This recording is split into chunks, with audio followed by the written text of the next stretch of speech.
दोस्तों, जो मशरिक़ वस्ता कहलाता है या जो वेस्ट एशिया कहलाता है, इसके हालात तेजी से बदल रहे हैं। तेजी से हालात बदल रहे हैं। ईरान ने साफ तौर से यह इंतबाह दे दिया है। आईआरजीसी का कहना है कि हमारी उंगलियां ट्रिगर पर हैं, हम जंग के लिए बिल्कुल तैयार हैं। अब सवाल यह पैदा होता है कि ईरान की तरफ से ऐसी बात क्यों कही जा रही है। ईरान की तरफ से ऐसी बात इसलिए कही जा रही है कि एक ऐसा माहौल बन गया है कि यह लग रहा है कि यह जंग बंदी नहीं हुई, यह सीज फायर नहीं हुआ, बल्कि सीज फायर के पसे पर्दा एक नया मंसूबा, एक खौफनाक जंग की दस्तक दी गई है। दरअसल आपको याद होगा कि डोनाल्ड ट्रंप ने पहले यह कहा था कि मंगल का जो दिन होगा, यानी मंगल का दिन रात 8 बजे का उन्होंने तय किया था कि मंगल रात 8 बजे तक अगर ईरान ने सीज फायर पर सहमति नहीं जताई, यानी कि अगर हॉर्मुज को नहीं खोला, तो फिर जबरदस्त और बहुत ही तबाहकुन हमला होगा और उस हमले के नतीजे में पूरा जो सिविलाइजेशन है ईरान का वो खत्म हो जाएगा एक रात में। यह धमकी दी थी। उसके बाद क्या हुआ?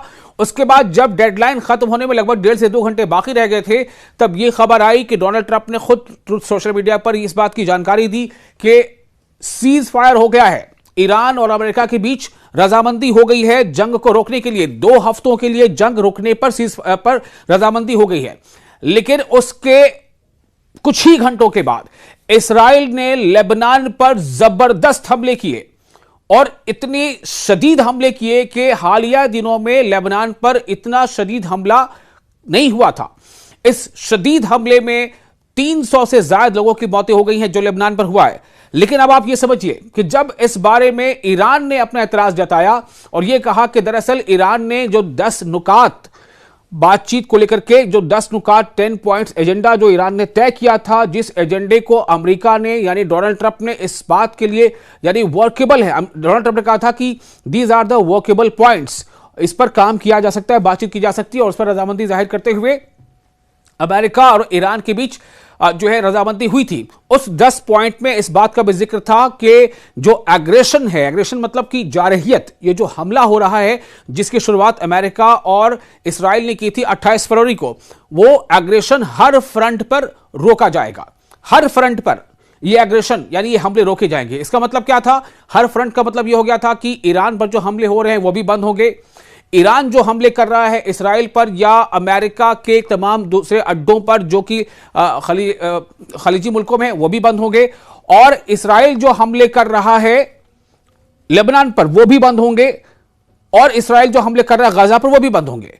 तो ईरान का ये मौकिफ है कि दरअसल ये जो बातचीत है या ये जो जंगबंदी है, ये जो सीज फायर है, ये तमाम फ्रंट के एग्रेशन को रोके जाने पर मुत्तफिक था, उस पर यह वही था। लेकिन चूंकि इस्राएल ने इस लेबनान पर हमला किया और हमला भी शदीद हमला किया, तो इस शदीद हमले के तनाजुर में ईरान ने फिर यह धमकी दी कि वो इस जंगबंदी से बाहर निकल जाएगा। और जंगबंदी से बाहर निकलने का मतलब क्या है? जंगबंदी से बाहर निकलने का मतलब यह है कि फिर ईरान पर कोई ऐसी मजबूरी नहीं होगी कि वो हमले ना करे, वो दिफाई हमले ना करे, या फिर यह कि वो जो उसने दिफाई तदाबीर इख्तियार की थी, चाहे स्टेट ऑफ हॉर्मुज को बंद करने की बात थी। लेकिन सबसे बड़ी बात यह है कि इस पर जेडी वांस जो यूएसए यानी अमेरिका के नायब सदर हैं, उनका यह कहना था, जेडी वांस ने यह कह दिया कि हमारी बातचीत जो है जंगबंदी को लेकर के उसमें लेबनान का जिक्र नहीं था। यानी जेडी वांस ने यह इशारा दे दिया कि लेबनान पर इस्राएल हमले नहीं करेगा, यह सीज फायर का पॉइंट नहीं था और सीज फायर में इस बात का जिक्र नहीं था। जिन शर्तों पर या जिन नुक्ते पर यह सीज फायर हुआ है उस पर शामिल नहीं था। अब जाहिर सी बात है कि ईरान का यह कहना है कि लेबनान ने या लेबनान के जो लोग हैं या जो वहां जो फाइटर ग्रुप है उसने ईरान का मुसीबत के वक्त में साथ दिया था, तो ईरान ये चाहता था कि लेबनान पर भी हमले ना हो इसराइल। लेकिन इसराइल लेबनान पर लगातार हमले कर रहा है और जोरदार हमले कर रहा है, और इसीलिए ईरान ने यह कहा है कि हम अब इस जंगबंदी से खुद को आजाद कर लेंगे अगर इसराइल ने लेबनान पर हमले नहीं रोके, और फिर हम उसे करारा जवाब देंगे, यानी हम जवाबी हमले भी करेंगे। तो इसका मतलब क्या यह समझा जाए कि कहीं ना कहीं एक मंसूबाबंदी थी इस पूरे मामले को लेकर के, और इसमें मंसूबाबंदी एक प्लानिंग थी, और क्या इसराइल को मौका फराहम करना था कि ईरान या उसके जो हमनवा तंजीमें हैं वो खुद को थोड़ा रिलैक्स महसूस करे और इसी बीच हमला हो जाए। चूंकि देखिए आईडीएफ जो है, इस्राएली डिफेंस फोर्स, उसने ये दावा कर दिया है कि हिजबुल्लाह के चीफ कासिम नईम को भी मार गिराया गया है। यह आईडीएफ का दावा है। ताजा जो इस्राएल ने हमला किया है लेबनान पर, उसके मुताबिक यह दावा किया गया है कि हिजबुल्लाह के चीफ की मौत हो गई है। यह आईडीएफ का दावा है। तो अब जाहिर सी बात है कि ईरान ने जो है वो जबरदस्त गुस्सा दिखाया है। ईरान अभी गुस्से से बिल्कुल आप ये कह लें कि बिफरा हुआ है। आपको एक और बात बता देते हैं कि जब सीज फायर का अनाउंसमेंट हो चुका था, सीज फायर का ऐलान हो गया था, उसके बाद ही एक ड्रोन जो ईरान की हुदूद में उड़ता पाया गया था, जो इस्राएली ड्रोन था, इस्राएली ड्रोन जो ईरान की हुदूद में उड़ रहा था, उसे आईआरजीसी ने यानी इस्लामिक रिवॉल्यूशनरी गार्ड कॉर्प्स ने मार गिराया था। यह जंग बंदी यानी सीज फायर के ऐलान के बाद का मामला है। तो लगातार इस्राएल जो है इसमें मुदाखलत कर रहा था। इस्राएल इस पूरे सीज फायर को सबोताज करने की कोशिश कर रहा था। इस्राएल की मंशा यह थी कि यह सीज फायर न हो, क्योंकि इस्राएल की जो नीयत है, जो उसका अपना इरादा है, वो ये है कि वो ज्यादा से ज्यादा इन एरियाज पर, लेबनान पर हमले करके, फिलिस्तीन में और ज्यादा हमले करके और दूसरे जो वेस्ट बैंक में और ज्यादा अंदर घुस करके वो तमाम अपनी जो मकबूजा इलाके उसको वो बढ़ाता चला जाए। लेकिन ईरान का यह कहना था कि हम जंग बंदी के लिए तभी उसके लिए हम राजी होंगे जब हर पॉइंट पर हमले रोके जाएंगे।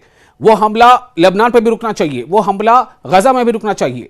लेकिन अब सबसे बड़ा सवाल यहां पर यह है कि इस जंग बंदी का अब आगे क्या होगा, मुस्तकबिल क्या होगा। चूंकि देखिए एक बहुत अहम बात आपको बताने जा रहे हैं। पाकिस्तान में जो ईरान के सफीर हैं, पाकिस्तान में ईरान के सफीर, उन्होंने अपने ट्विटर हैंडल से जो इस बातचीत को यानी जंग बंदी को लेकर के जो इसकी जो बातचीत की डायलॉग की जो डिटेल्स थी वो अपने ट्विटर हैंडल से हटा ली हैं। ये भी खबर सामने आ रही है। और दूसरी तरफ ये जो सबसे बड़ा एक और फर्क आपको बता दें वो ये हुआ है कि हॉर्मुज़ को खोले जाने पर रजामंदी थी और इसी बात को लेकर के अमेरिका और ईरान के बीच जंगबंदी का ये लगभग मामला तय हो गया था। और उसमें ये एक बड़ी बात ये थी कि हॉर्मुज़ को खोल दिया जाएगा, जिस पर सिर्फ ये था ईरान का कि इंसिस्ट ये था कि ईरान चाहता था कि हॉर्मुज़ खोले, लेकिन वो हमारी निगरानी में होगा। तो उसके लिए ये रजामंदी हो गई थी। हॉर्मुज़ खुल चुका था और कुछ शिप्स यानी टैंकर शिप्स वहां से गुजर भी चुके थे। लेकिन इसराइल ने जो हमला लेबनान पर जारी रखा, तो इसराइल के लेबनान पर लगातार हमला करने की सूरत में ईरान ने सबसे पहला कदम यह उठाया कि हॉर्मुज़ को बंद कर दिया है। जो मैरीटाइम जो रेगुलेटरी वहां पर जो तंजीम है, जो उसके शिप्स के मूवमेंट को का रिकॉर्ड रखती है, उसका यह कहना है कि सिर्फ इस जंगबंदी के ऐलान के बाद से 2 जहाज ही गुजर पाए थे। उसके बाद तमाम जहाज अब रोक दिए गए हैं। वो जहाज स्ट्रेट ऑफ हॉर्मुज़ से नहीं गुजर रहे हैं क्योंकि ईरान ने उस पर पाबंदी लगा दी है। तो जिस हॉर्मुज़ को खुलवाने के नाम पर डोनाल्ड ट्रंप अपनी पीठ थपथपा रहे थे कि जंगबंदी हो गई, स्ट्रेट ऑफ हॉर्मुज़ खुल गया, वो हॉर्मुज़ फिर से एक बार बंद हो चुका है, उस पर ताला लग गया है। बल्कि एक जहाज जो हॉर्मुज़ के बिल्कुल करीब पहुंच चुका था, स्ट्रेट के करीब, जो उसको पार करना था, लेकिन उसे भी वापस होना पड़ा। और अब खबर यह आ रही है कि आईआरजीसी ये कह रहा है कि हमने ट्रिगर पर उंगलियां दबा रखी है, यानी ट्रिगर दबाने के लिए हम बिल्कुल तैयार हैं, हमारी उंगलियां ट्रिगर पर हैं। और अगर इसराइल इस जंगबंदी पर पूरी तरह से अमल नहीं करता है और अगर इसराइल लगातार हमले लेबनान पर करता रहता है, तो फिर हम भी आजाद होंगे और हम डिफेंस में हमले करेंगे। बल्कि इसराइल पर जवाबी हमला करने का ऐलान भी ईरान कर चुका है। अब देखना यह होगा कि दुनिया की बाकी जो मीडिएशन के लिए जो चीजें आगे बढ़ रही थी उनका क्या होता है। क्योंकि पाकिस्तान ने भी इस बात को माना है, जो अमेरिका में पाकिस्तान के सफीर हैं, ध्यान से सुनिएगा, अमेरिका में जो पाकिस्तान के सफीर हैं उनका यह कहना है कि बातचीत की जो शर्तें थी, जिन शर्तों पर 2 हफ्ते का ये सीज फायर जो है वो उसका ऐलान हुआ था, उन शर्तों में लेबनान का जिक्र शामिल था, लेबनान का जिक्र था। यानी उसमें यह भी तय था कि लेबनान पर भी हमले इसराइल नहीं करेगा, लेबनान पर भी हमले रुकेंगे और ईरान भी जो है ना तो इसराइल पर हमले करेगा, ना ईरान मशरिक़ वस्ता में या ईरान जो है खलीजी ममालिक में जितने भी ममालिक हैं उन पर हमला कहीं भी हमला नहीं करेगा, चाहे वो अमेरिकी अड्डे ही क्यों ना हो। तो ये पाकिस्तान ने साफ कर दिया है कि चूंकि पाकिस्तान इसमें मीडिएशन कर रहा है, इसमें जैसा उसका दावा है कि उसमें तुर्की की भी कोशिश है उसमें इजिप्ट की भी कोशिश है, उसमें सऊदी अरब की भी कोशिश है। और डोनाल्ड ट्रंप ने तो खुद इस बात को कहा है, माना है कि दरअसल ईरान जो सीज फायर के लिए तैयार हुआ था तो उसमें चीन की भी पहल जो है वो कारगर रही है, उसकी कोशिशें रही हैं। तो इसका मतलब है कि चीन भी ये चाहता था कि ये सीज फायर हो जाए और ट्रंप भी चाहते थे। तो अगर सब लोग चाहते थे तो फिर कौन ऐसा है जो नहीं चाहता था? क्या सिर्फ नेतन्याहू के नहीं चाहने पर अमेरिका झुक जाएगा? क्या अगर अमेरिका खुद को अगर यहां पर यह महसूस कर रहा है कि सीज फायर उसने किया था, डोनाल्ड ट्रंप ने उसकी तैयारी की थी और उन्हें ऐलान किया था, खुद डोनाल्ड ट्रंप ने ऐलान किया था, तो क्या डोनाल्ड ट्रंप सिर्फ इस बात से झुक जाएंगे कि नेतन्याहू नहीं चाहते? क्योंकि अब खबरें ऐसी भी आ रही हैं कि नेतन्याहू नहीं चाहते थे कि सीज फायर हो, लेकिन डोनाल्ड ट्रंप ने सीज फायर का ऐलान कर दिया। तो अब सबसे बड़ा सवाल यह है कि अब यहां से आगे क्या होगा? एक खबर तो यह भी आ रही है कि चूंकि 10 तारीख को इस्लामाबाद में डायलॉग होना था, 10 तारीख को इस जंगबंदी के ताल्लुक से कि आगे क्या क्या चीजें तय होंगी और किन किन तरह से ये जंगबंदी हो और आगे ये जंगबंदी आगे कंटिन्यू रहे, हॉर्मुज पर किस तरह से बात बनेगी या नहीं बनेगी, यूरेनियम के सैचुरेशन को लेकर के क्या कुछ तय होना था। तो अगर इस्राइल हमले जारी रखता है तो इसका मतलब यह होगा कि फिर ईरान जो है जंगबंदी से खुद को अलग कर लेगा।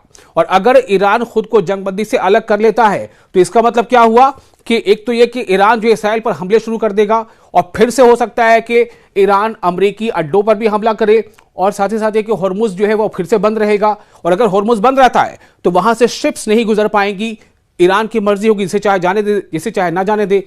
तो फिर आखिर ये जो दुनिया के तमाम बड़े मुल्क, बड़े छोटे तमाम मुल्क ये जो परेशानी झेल रहे हैं कच्चे तेल या नेचुरल गैस की कमी को लेकर के, चूंकि उसका सिलसिला ही वहां से मुनक़ता हो जाता है जब स्ट्रेट ऑफ हॉर्मुज बंद होता है, तो फिर ये परेशानी बढ़ जाएगी।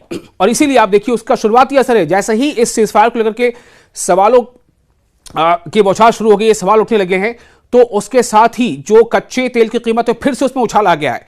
एक तो पहले जब डोनाल्ड ट्रंप ने यह ऐलान किया था कि सीज फायर पर सहमति बन गई है, सीज फायर पर ईरान के साथ रजामंदी हो गई है, तो कच्चे तेल की कीमत अचानक गिर गई थी और लोगों ने राहत की सांस ली थी। लेकिन अब जब से सीज फायर पर ही सवाल खड़े हो गए, इसराइल की वजह कर, इसराइल की हरकत की वजह कर, इसराइल ने जो लेबनान पर हमले किए उसकी वजह कर, तो अब क्या हुआ कि फिर से एक बार कच्चे तेल की कीमत बढ़ गई है। तो कीमत बढ़ने का मतलब है कि इसका असर अमेरिका के लोगों को भी उठाना पड़ेगा, उनकी जेबों पर भी इसका असर पड़ेगा। और साथ ही साथ जितने भी मुल्क या तो अमेरिका से तेल लेते हैं या फिर इधर खाड़ी के देशों से तेल लेते हैं जो स्ट्रेट ऑफ हॉर्मुज से होकर गुजरता है, तो उनकी भी परेशानी बढ़ेगी। तो सबसे बड़ा सवाल अब यह है कि क्या जंग बंदी महज एक दिखावा था, एक प्लानिंग का एक हिस्सा था, बहुत बड़े मंसूबे का हिस्सा था, एक खौफनाक जंग फिर से होने वाली उसके पहले की यह कोशिश थी? क्या ईरान को अंधेरे में रखा गया या क्या ईरान बखूबी इससे वाकिफ था? क्योंकि इससे पहले भी ईरान को 2 बार धोखा हो चुका है। जब 28 फरवरी को अमेरिका और इसराइल ने मिलकर ईरान पर हमला किया था, तब भी जेनेवा के बातचीत का दौर चल रहा था। उससे पहले साल 2025 में जब हमला हुआ था तब भी बातचीत का दौर चल रहा था, और इसी बीच में एन बातचीत के बीच में ही अमेरिका ने हमला कर दिया था, इसराइल और अमेरिका ने, और इस बार भी बातचीत के एन वक्त में जो हमला कर दिया था। तो अब सबसे बड़ा सवाल यह है कि क्या होगा इस जंग का और इस जंगबंदी का? क्या एक नए खौफनाक जंग की दस्तक सुनाई दे रही है? क्या एक नए खौफनाक जंग की शुरुआत हो चुकी है? क्या डोनाल्ड ट्रंप भी इस मंसूबे का एक हिस्सा थे? क्या एक बार फिर दुनिया डोनाल्ड ट्रंप पर इस बात के लिए उन्हें कोसेगी कि डोनाल्ड ट्रंप कहते क्या है और करते क्या है, उनकी कथनी और करने में फर्क है? दुनिया का सबसे बड़ा डेमोक्रेटिक मुल्क, खुद को कहने वाला यानी सुपर पावर कहने वाला, उस मुल्क का जो सदर है, जो राष्ट्रपति है, उसको अपनी जबान की वैल्यू नहीं पता कि वो क्या कहता है, वो क्या करता है। तो ये कई सवाल है जो खड़े हो जाएंगे, और साथ ही साथ ये कि अब नए सिरे से जो हॉर्मुज का एक बहरान खड़ा होगा उसका हल क्या निकलेगा।